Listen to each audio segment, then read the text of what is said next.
Assalamualaikum warahmatullahi wabarakatuh. Perkenalkan, kami dari kelompok 6 kelas E5 akan menjelaskan tentang pembuatan vaksin beserta anggota-anggota kami. Pertama Gita, kedua Pelia, ketiga Aidil, empat Noval, lima Dafah. Pengertian vaksin. Vaksin merupakan antigen mikroorganisme yang dinativasi atau dilemahkan yang bila diberikan kepada orang sehat untuk menimbulkan antibodi spesifik terhadap mikroorganisme tersebut. Sehingga bila kemudian terpapar akan kebal dan tidak terserang penyakit. Bahan dasar membuat vaksin tentu memerlukan mikroorganisme baik virus maupun bakteri. Menumbuhkan mikroorganisme memerlukan media tumbuh yang disimpan pada suhu tertentu. Mikroorganisme yang tumbuh kemudian akan dipanen, diinaktivasi, dimurnikan, diformulasi, dan kemudian dikemas. 2. Jenis-jenis vaksin. Secara umum, vaksin dikelompokkan ke dalam 7 golongan, yaitu sebagai berikut. 1. Live attenuated vaccine. Mengandung kuman yang masih hidup namun sudah dilemahkan sebelumnya. 2. Inactivated vaccine. Mengandung mikro dari penyakit yang sudah dibunuh oleh radiasi panas ataupun reaksi kimia. 3. Vaksin subunit tidak mengandung mikroba utuh namun hanya beberapa bagian yang dipilih untuk merangsang sistem imun. Vaksin toksoid dipersiapkan dengan menggunakan radiobakteri yang setelah dilemahkan oleh kimiawi. 5. Vaksin terconjugasi antigen yang terhubung dengan molekul gula dan dibuat khusus untuk molekul bakteri yang dilapisi oleh polisakarida. 6. Vaksin DNA. Vaksin ini dibuat dari DNA mikroba. 7. Vaksin rekombinan. Sama seperti vaksin DNA, jenis vaksin ini menggunakan bakteri atau virus hidup untuk memperkenalkan DNA mikroba kepada tubuh. Beberapa vaksin yang dianjurkan untuk diberikan sesuai jadwal yang direkomendasikan seperti imunisasi untuk penyakit di bawah ini.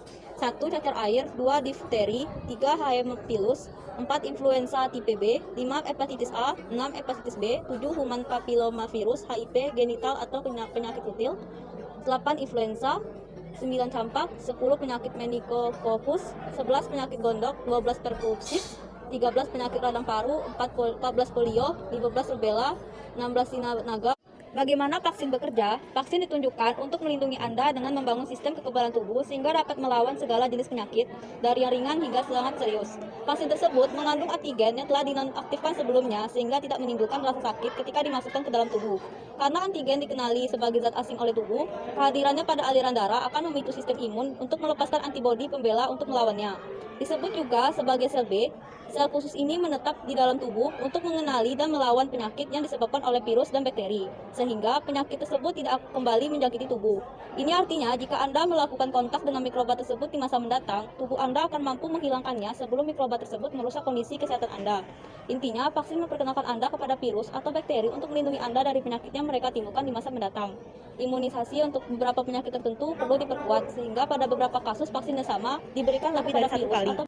4. Tahap pembuatan vaksin. 1. Mengidentifikasi penyakit dan menemukan antigen pada tahap pertama ini dilakukan di laboratorium tanpa pengujian apapun pada manusia. Di sini para ilmuwan mencoba mencari cara untuk menyerang virus tersebut. Ini akan terlihat berbeda tergantung pada virus dan vaksinnya. Maka dari itu, pada tahap ini memerlukan waktu yang cukup lama karena setiap penyakit berbeda-beda dalam mencari dan menemukan antigen yang tepat hingga efektif untuk digunakan. 2. Uji coba tahap 1 selanjutnya. Vaksin diuji pada orang dewasa yang sehat. Para ilmuwan harus membuat vaksin dalam jumlah yang lebih besar untuk dapat dipastikan kemungkinannya.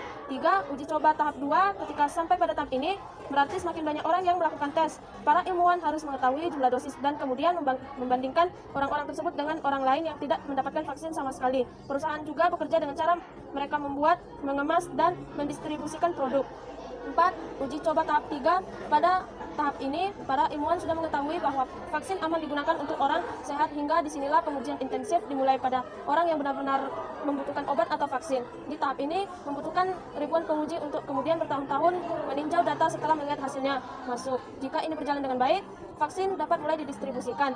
Waktu lamanya pembuatan vaksin ini bervariasi, tergantung pada jenis penyakit atau virus yang Vaksin membantu sistem kekebalan tubuh untuk dapat mempelajari cara melawan penyakit secara tepat guna dan permanen. Sebuah kondisi yang disebut imunitas. Lebih baik mencegah daripada mengobati. Selain merangsang imunitas, vaksin juga bermanfaat bagi mereka yang ada di sekitar Anda. Karena tubuh Anda telah dirancang untuk menghentikan penyakit, maka Anda juga mencegah keluarga, teman, tetangga, dan rekan Anda terkena penyakit yang sama. Inilah mengapa vaksin sangat penting dalam setiap kampanye kesehatan masyarakat. Contoh dari pembuatan vaksin. Kelemahan vaksin. Pemberian vaksin seringkali menimbulkan efek samping, namun biasanya minor dan akan menghilang dalam 1 atau 2 hari. Beberapa efek samping tersebut antara lain: 1. Rasa gatal atau nyeri pada area bekas suntikan. 2. Rasa sakit, kemerahan atau pembengkakan pada area bekas suntikan. 3. Demam ringan. 4. ruam ringan pada kulit. 5. Pusing, rasa mual atau pingsan, biasanya pada remaja. 6. Sakit kepala. Anda harus waspada terhadap kondisi yang tidak biasanya terjadi seperti kelelahan berlebihan, demam tinggi, dan perubahan perilaku. Jika terdapat reaksi alergi parah seperti kesulitan bernapas, nafas bersuara, gatal-gatal, dan jantung yang berdetak terlalu cepat, maka Anda sebaiknya segera menemui dokter Anda. Meskipun langka, efek samping serius tersebut di atas biasanya disertakan ke dalam kumpulan data yang bernama Vaccine Adverse Event Reporting System yang diperhatikan kepada publik. Demikianlah penjelasan kami. Kami akhiri. Assalamualaikum warahmatullahi wabarakatuh.